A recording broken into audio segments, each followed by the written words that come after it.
Hey, what's up guys? It's me Jordan and I'm back with another drawing video. So this time I'm colouring in my previous line work of Sinon from Sword Art Online 2, I think.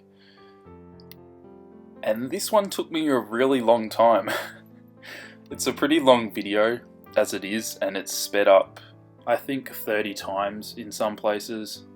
So yeah, it took a really long time. Probably took longer than it should have. I'm pretty indecisive when it comes to colouring. A lot of people kind of do like a colour study before they do the colouring of their drawings, or at least have like some kind of colour swatches or whatever, so they can kind of choose their colours out a bit quicker. But I just do it as I draw, so it's probably not the most efficient way of doing it. But I'm just a little bit stubborn. I just can't be bothered doing all the colour swatches and all that stuff, so that's probably something I should work on in the future really. But anyway, I'm just kind of starting out with the skin, as I always do. She's got really pale skin, so just lots of pretty close to white tones, and then a little bit of pink. And later on I kind of add a little bit more pink in with my Prismacolour pencils. So that's just a technique I really like doing. I just kind of find it gives a bit more variety to it than just Copics, but that's just a personal kind of preference in style. So you can kind of experiment with that. I had someone ask on my Instagram channel that recently bought Copics, I think, and they're kind of just wondering about the process. If you should use pencil first and then go over it with Copics, or vice versa, that kind of thing. So generally, as you can see with these drawings, I do Copics first, then pencil, and then sometimes I could go over that a little bit with Copics again, but it depends on the colours you use. It's kind of just something that you've got to practice with, because some pencils, sometimes it works really well and it kind of blends it all together and it gives it a really cool look. Because when you kind of colour with pencils, sometimes you find it's got a really grainy look, and that can be cool just depending what style you want. But if you go over it again with Copics, it can smooth it all out and give it a nice look. But you've just got to be careful, because sometimes it looks pretty good when you've put the pencil over the top of the Copic and you're wondering, oh, should I kind of just chuck another layer on top of that to blend it all together? And sometimes you can stuff it up. If you do, it can just kind of mess up the blending. So that's something you just kind of got to learn just by practice, I guess. And that's definitely something I've kind of learned the hard way. I've done that a few times. You just got to be careful, because if you layer stuff too much, it can, like, depending on what paper you use as well, it can get kind of, the Copics just don't sit well and they stop blending. And that's pretty much good timing for what's kind of happened down here on her little mini shorts or whatever.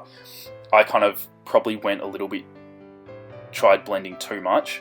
And that was kind of because I didn't really have the exact Copics I wanted, so I didn't have the right colours to be able to blend it smoothly, so I kind of had to do lots of blending between these two different Copics. It's kind of hard to explain, but you just got to be careful with that, because yeah, like I said, if you blend too much, it can just kind of become a mess. You can fix it. So a little trick that I generally use is I use soft pastels at the end. I shave off a little bit of the pastels and then blend it with a tissue or whatever, and that can kind of help smooth it over as well. So that's just something worth experimenting with, I guess. It's just all these little techniques that honestly you kind of just pick up along the way.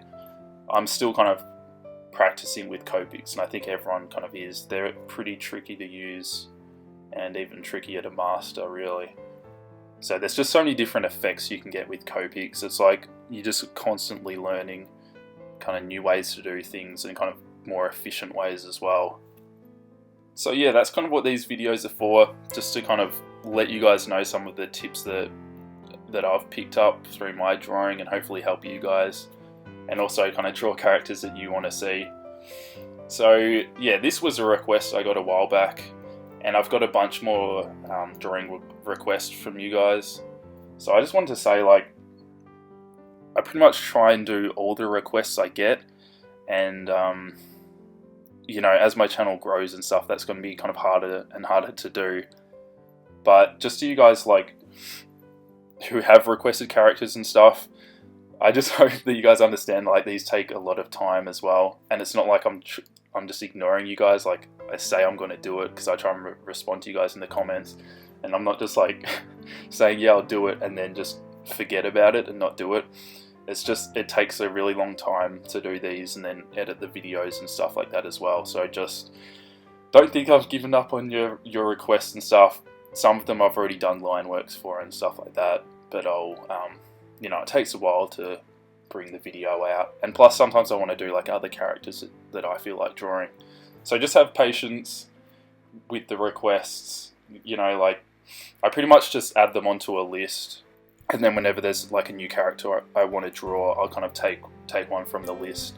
Not always in order, it's kind of just like what I feel like drawing, because I figure I'll do a better drawing if it's something that I actually feel like doing at the time. So yeah, I kind of feel bad sometimes, like when I see the requests and stuff like that. It's not like, you know, I wish I could do it really quick and just kind of put it out there, but reality of it is, you know, I've got lots of stuff going on and it's just hard to get it done real quick and do a good drawing as well. So I hope you guys can be patient with me. I'm doing my best. But yeah, definitely check me out on Instagram if you want to see, like, you know, more updates and stuff like that. I try and post pretty frequently, like every couple of days at least, so you'll see kind of line works and stuff like that. I don't really post line work videos anymore on YouTube. I don't know, maybe I'll change that in the future, I'm not sure. It's just, I get really close to the paper when I'm doing it. Like, I put my head like pretty much on the page, so it's pretty hard to record that with my camera because it's like above my head. So that's the problem with that. I even have to be pretty careful with these videos here. Like, occasionally you'll see like the side of my head in the picture. I don't know if I've just got bad vision or something, but I just find it helps when I'm drawing to get really close to the paper. So I'm getting close to the end of the video. I've kind of just been rambling, but I just want to quickly mention again that I'm going to be judging a competition that's happening on Instagram at the moment. You can just kind of check me out on Instagram. You can see the rules for the competition. It finishes August 22nd, I think. So check that out. And yeah, that's pretty much it. New drawing video will be coming out next week, so check that out. And I'll see you guys in that video.